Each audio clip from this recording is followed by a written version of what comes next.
એ જોઈને ને ડરીને બધા ફટાફટ એસઆઈપી બંધ કરી દીધી. ઇનફેક્ટ એ લોકોએ એવું કરવાની જરૂર હતી કે પૈસા ડબલ કરી દેવાની જરૂર હતી. 6 મહિનામાં એવરેજ આઉટ થઈ જશે અને જ્યારે માર્કેટ આપવાનું થાય ને ત્યારે અગેન પોઝિટિવમાં આવી જશે.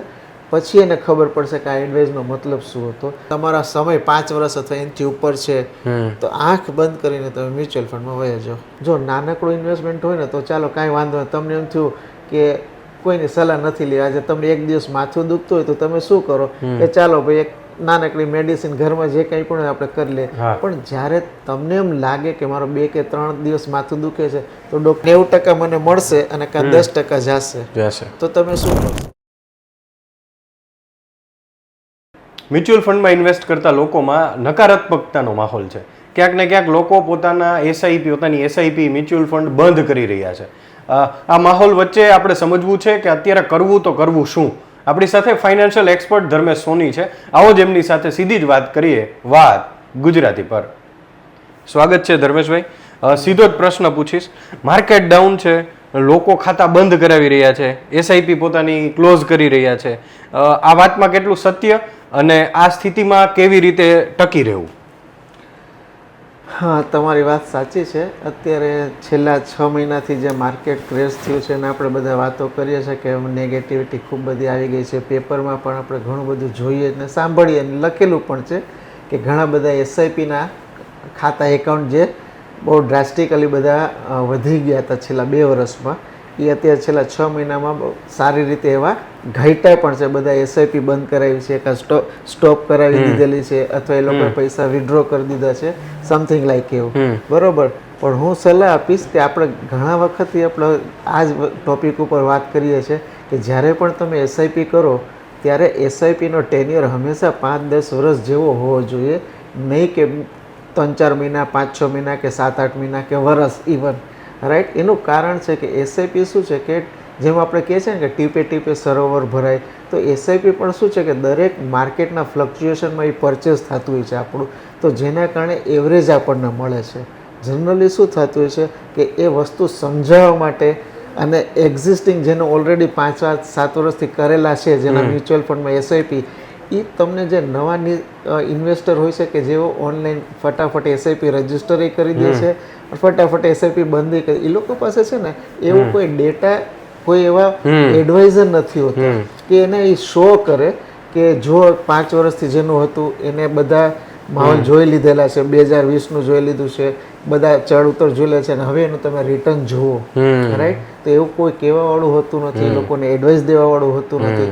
અને શું છે કે ઓનલાઈન કરેલું હતું, કોઈ કહેવાવાળું સાંભળવું કંઈ હોતું નથી. બંધ કર્યું તો બંધ કર્યું, ચાલુ કર્યું તો ચાલુ કર્યું. એટલે શું છે કે છેલ્લા 6 મહિનામાં માર્કેટ જે સારું એવું ક્રેશ થયું અને બધાએ શું કર્યું હતું કે મોસ્ટલી બધા સ્મોલ ને મિડ કેપમાં એસઆઈપી વધુ કરી હતી. માર્કેટ ટૂર એટલે ડ્રાસ્ટિકલી બધા 30-40% ટ્વીટર છે. એટલે તમે એસઆઈપી પણ કરી ને 6 મહિનાની તો પણ તમારો 25-30% પૈસા ઓછા થઈ ગયો. અરે તો એ જોઈને ને ડરીને બધા ફટાફટ એસઆઈપી બંધ કરી દીધી. ઇનફેક્ટ એ લોકોએ એવું કરવાની જરૂર હતી કે પૈસા ડબલ કરી દેવાની જરૂર હતી એસઆઈપીમાં. માની લો 5,000 કર્યો તો 10,000 કર્યો તો તમને શું છે કે ઓછા ભાવે યુનિટ વધારે મળત. રાઈટ. અને અગેન જ્યારે માર્કેટ અપ થાય ત્યારે તમારા પાસે યુનિટ વધુ હોવાના કારણે તમારું સીધું વળતર જ આવી જાય 15%, 18%, 20%, જે પણ સ્મોલ કેપમાં રિસ્ક વધુ હોય તો રિટર્ન પણ સારું મળતું હોય છે, એની ના નહીં. આજે હું તમને કહું, મારા જ દાખલા દો કે ભાઈ મારી પાસે જેટલાની એસઆઈપી અત્યારે, તમે માનશો કે મારી પાસે અત્યારે મારા 3300થી વધારે ઇન્વેસ્ટર છે. રાઈટ. મારી હજી એસઆઈપી આ વખતે બંધ જ નથી થઈ. કોઈએ બંધ કરવાનો હજી સુધી ફોન જ નથી આવ્યો. શું કામ કે મારી પાસે જે પણ કોઈ બંધ કરાવવાનું આવે છે ને, સૌથી પહેલાં તો હું બંધ કરતો જ નથી એની. થોડીક એ લોકોને સલાહ દઈ દઉં છું અને તાત્કાલિક છે ને એ લોકોને જણાવું છું કે તમારે એસઆઈપી બંધ ના કરાવો. તો શું છે કે એ લોકો એડવાઇસ માનીને હું છે ને 5 મહિના 6 મહિના એને વધારવાનું કહું છું કે તમે 5-6 મહિના જો પછી ન થાય ને તો કરજો. કે મને ખબર છે કે 5-6 મહિનામાં એવરેજ આઉટ થઈ જશે અને જ્યારે માર્કેટ આપવાનું થાય ને ત્યારે અગેન પોઝિટિવમાં આવી જશે. પછી એને ખબર પડશે કે આ એડવાઇસનો મતલબ શું હતો. આજે હું તમને એક વસ્તુ કહું કે એક વાત જ સાચી તો હું કહું, મને એક આજે સવારે જ હું એક પોર્ટફોલિયો જોતો હતો એટલે મને યાદ આવ્યું છે કે એક ભાઈ મારી પાસે 2011થી એસઆઈપી ચાલુ કરી હતી. રાઈટ. 15,000 રૂપિયાની. પછી 2021થી એણે 15ની જગ્યાએ 30,000 કરી નાખી એસઆઈપી, રાઈટ. તો 2011થી અત્યાર સુધી, તો 2011થી અત્યાર સુધી આજની તારીખની વાત હું તમને કરું તો એને ટોટલ લગભગ 45 લાખ રૂપિયાનું એનું રોકાણ છે. અને યુ વોન્ટ બિલીવ આજની તારીખે આટલું માર્કેટ ક્રેશ થયું છે ને તો એની વેલ્યુએશન 2.15 કરોડ છે. ઓહો, 48 લાખ રૂપિયા અત્યારે નેગેટિવ માહોલમાં આટલું 2 કરોડ અને 15 લાખની વેલ્યુએશન અને રોકાણ 45 લાખનું. હા, 45 લાખ રૂપિયા, 45.7 લાખ છે, બરાબર છે.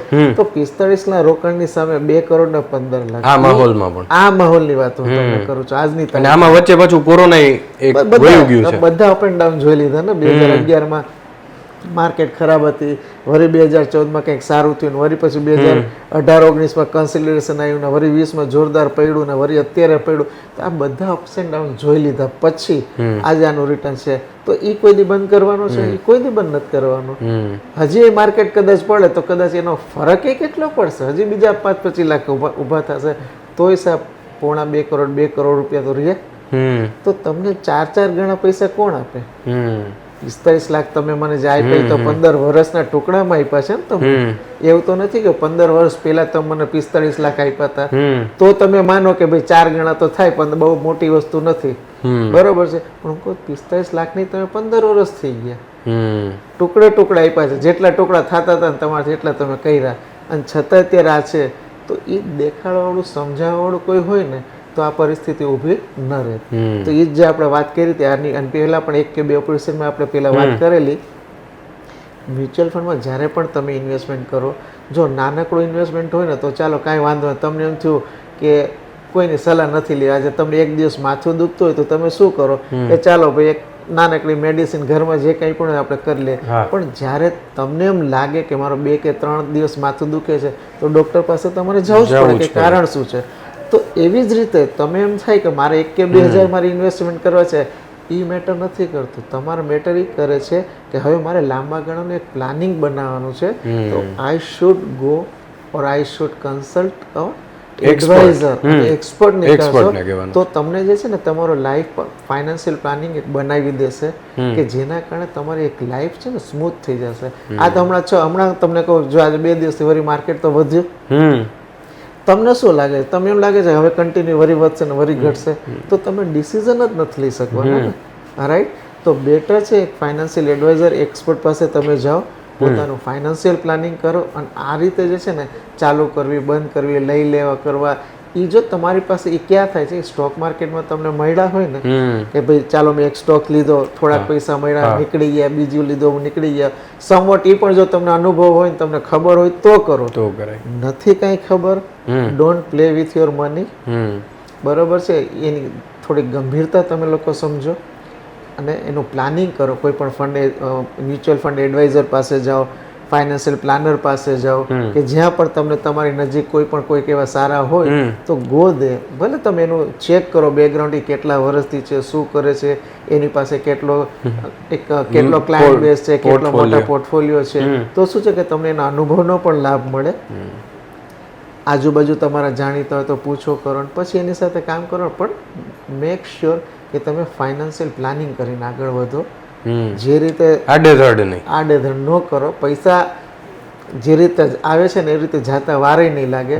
અને સબ ગુડ ટાઈમ તમે કદાચ મોટું રિસ્ક લઈ લીધેલું હશે, 2-4 વાર સફળતા મળી ગઈ, પછી જો એ ક્રેશ થશે ને તો તમને સહન નહીં કરી શકો તમે લોકો. એ એટલા પૈસા, અને ન સહન કરે તો જો અત્યારે જેમ બધા ફટાફટ બંધ કરે છે, 25-30% પૈસા ડાઉન થઈ ગયા, કોકે ઉપાડીએ લીધા લોસ લઈને. પણ આ જ વસ્તુ અત્યારે કદાચ હજી 5-6 મહિના ચાલુ રાખ્યો ને પડ્યો હોય ને તો લોસ તો જવા દે ને પ્રોફિટ સહિત એના પૈસા મળે, પણ એ કોઈ કરવા રાજી નથી. જ્યારે મોટો ક્રેશ આવ્યો છે ને 15-20% વધુ છેલ્લા 10 વર્ષનો, ક્યાંય પણ ગૂગલ કરીને જોઈ લેવાની છૂટ છે, ત્યારે એના નેક્સ્ટ 1 ને 2 વર્ષમાં છે ને 40% થી લઈને 60% સુધીનું રિટર્ન માર્કેટ આપેલું છે, મળેલું છે, છેલ્લા 10 વર્ષમાં જોઈ શકે છે. તો એ જે 1 કે 1.5 વર્ષનો પીરિયડ એ કોઈ છે ને સહન કરવા માટે, એટલે ત્યારે ધીરજ રાખવાની જરૂર છે. જે હું તમને બધાને કહું છું કે મારો જ પોતાનો એક સ્લોગન છે કે જો હોય ધન, ધીરજ અને ધર્મેશનો સંગાત, સંપત્તિ રહે સદાય સાથ. જે ધન અને ધીરજ તો કદાચ હું કહું તો હોય, પણ જે ધર્મેશ એટલે મારો ત્યારે કહેવાનો મતલબ એમ કે હું તમને એડવાઇસ એવી રીતે આપું, પેશન્સ રાખવાની સલાહ આપું, અથવા તમારા ઇમોશન્સને જે કંટ્રોલ કરવાનું કામ છે એ મારું કામ છે. હું આઈ એમ નોટ ધર્મેશ એટલે આઈ એમ બહુ એક્સપર્ટ કે આઈ એમ ધ ગ્રેટ એવું પણ નથી. જે કંઈ પણ તમારા અનુભવો છે ને તમારી એક્સપર્ટાઇઝ છે એ વસ્તુમાં કંટ્રોલ કરવાનો, ઇમોશનને કંટ્રોલ કરવાનો અને તમને એક રાઈટ પિક્ચર દેખાડવાનો મતલબ છે મારો, કે જો આવી રીતે વેલ્થ ક્રિએટ થાય છે તો દેટ ઇઝ ધ થિંગ. એટલે કોઈની પણ જો એસઆઈપી અત્યારે બંધ કરવાનો વિચાર હોય, બંધ ના કરતા કન્ટિન્યુ કરજો. અને હું તો એડવાઇસ દઈશ કે 2 ગણી કે 3 ગણી જો થતી હોય ને તો આવતા 1 વર્ષમાં તમે 2 કે 3 ગણી એસઆઈપી વધારી દો, રાધર દેન સ્ટોપ.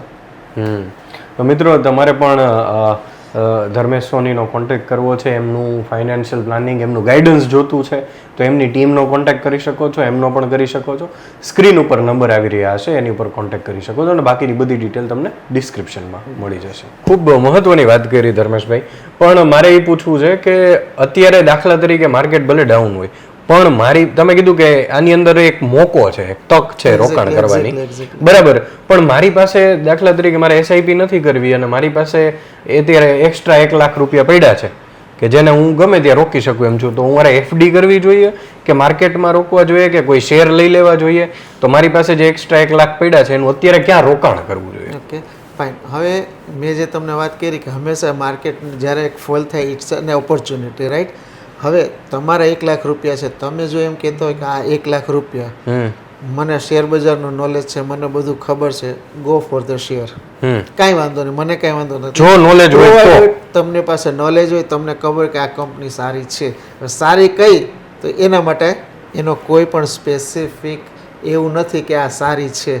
આજે હું તમને ઘણા બધા એવા ઉદાહરણ દઈ શકું છું કે 2008 ને 9ના ભાવની કંપની આજની તારીખે એ જ ભાવ છે.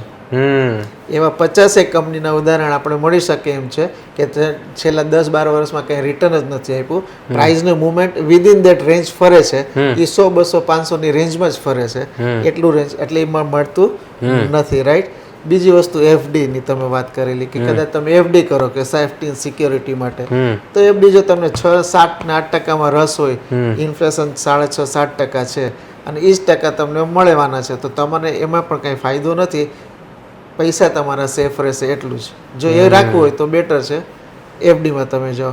પણ જો તમને એમ થાય કે ના મારા પૈસાનો થોડો ગ્રોથ પણ થાય, રાઈટ, અને સમય જતાં મને સારી એવી એમાઉન્ટ પણ મળે અને તમારા સમય 5 વર્ષ અથવા એનાથી ઉપર છે, તો આંખ બંધ કરીને તમે મ્યુચ્યુઅલ ફંડમાં વહી જાઓ, રાઈટ? પછી તમે એમાં સ્મોલ કેપમાં રોકો, મિડ કેપમાં રોકો કે લાર્જ કેપમાં, જે પણ તમે જે તમારો મ્યુચ્યુઅલ ફંડ એડવાઇઝર કે એક્સપર્ટ હોય તમે જતા હોય ત્યાં કાંઈ પણ તમે રોકી શકો છો, પ્રોવાઇડેડ તમારું રિસ્ક એપેટાઇટ કેવું છે. જો તમને એમ લાગે કે ના ભાઈ 5-7 વર્ષ સુધી તો હું પૂછવાનો જ નથી, તો સરસ મજાના લાર્જ એન્ડ મિડ કેપની કોમ્બિનેશન તમે લઈ શકો છો.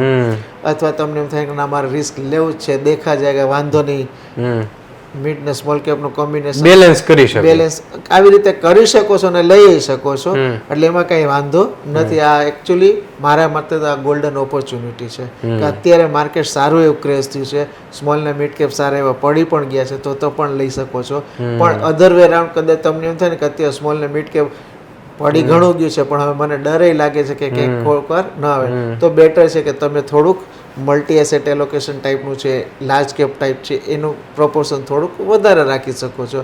સ્મોલ 2 કે 3 ટુકડા કરી શકો છો કે થોડુંક સ્મોલ કેપમાં રાખો, મલ્ટી કેપમાં રાખો કે લાર્જ ને મિડ કેપનું કોમ્બિનેશન, એમાં 2 કે 3 કોમ્બિનેશનમાં લઈ તમે તમારે 1 લાખ ઇન્વેસ્ટ કરી શકો છો. હું તમને બહુ સારી રીતે આટલા અનુભવ પ્રમાણે જો 4 કે 5 વર્ષ નીકળી જાય ને તો તમે 15% રિટર્ન તમારું ક્યાંય નથી. આરામથી તમને સારું એવું રિટર્ન મળી જશે. હવે હું 5-6 વર્ષની વાત કરું ને 15% રિટર્ન કરું ને એટલે તમારા સહેજે પૈસા 2 ગણા થઈ જાય. 6 ને 7%માં તમારા પૈસા 2 ગણા નથી થવાના, અને 6-7% જે તમને મળશે આખા વર્ષમાં, લાખ રૂપિયાના 6,000 મળશે એટલે મહિને 500 તમારે અત્યારે પેટ્રોલના પૈસા ન થાય. તેવા જગ્યાએ ઇન્વેસ્ટમેન્ટ કરવાનો કોઈ ફાયદો રહેતો નથી. તો બેટર છે કે તમે અત્યારે લમસમ જે હોય મ્યુચ્યુઅલ ફંડમાં જવું વધારે બહેતર છે. હું મ્યુચ્યુઅલ ફંડનું કરું છું એટલા માટે નથી કહેતો, પણ શેર બજારનું જે છે ને નોલેજ લેવું અઘરું છે, ટાઈમ દેવો અઘરો છે, બેટર છે મ્યુચ્યુઅલ ફંડ. આપણા વતી એ લોકો જો લેવેજ કરતા હોય તો ભલે ને કરવા દો ને, ફંડ મેનેજર પોતાની રીતે કામ કરે છે ને તો તમે એને સોંપી દો ને, આપણે શું કામ એક્સપર્ટ બનવું? તમે તમારું કામ કરો, let them do their work, હમ તમને સારું રિટર્ન તો એ દેવાના જ છે. હમ તો જો તમારી પાસે 1 લાખ હોય, આંખ બંધ કરીને આજે જ વયા જાઓ. કદાચ આજથી અહીંયાથી વળી 10% માર્કેટ પડે ને કાંઈ વાંધો નહીં, કેમ કે તમે 10 રૂપિયા ગુમાવવા તૈયાર છો. માની લો કે લાખે 10,000 ગુમાવવા તૈયાર છો, પણ અહીંયા 90% પૈસા મળવા બે ગણા છે. તો રિસ્ક રિવોર્ડ રેશિયો તમે જુઓ, કાં 90% મને મળશે અને કાં 10% જશે, તો તમે શું કરશો? ડેફિનેટલી 90% ફાયદાની વાત જોવાની ફાયદાની વાત જ જોવાની હોય ને. બરાબર કોઈ પણ જાતનો ડર વગર તમે આરામથી ઇન્વેસ્ટમેન્ટ કરી શકો છો. ખૂબ સરળ રીતે ધર્મેશભાઈ આપણને આ વાત સમજાવી.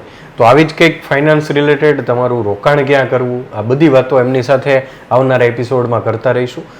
તમારે એમનો સંપર્ક કરવો હોય તો સ્ક્રીન ઉપર એક નંબર આવી રહ્યો હશે, એમાં તમે કોલ કરી શકો છો, એમની ટીમનો કોન્ટેક્ટ કરી શકો છો અને એમની અપોઇન્ટમેન્ટ પણ લઈ શકો છો. તો આવી જ વાતો સાથે ફરી મળીશું વાત ગુજરાતી પર.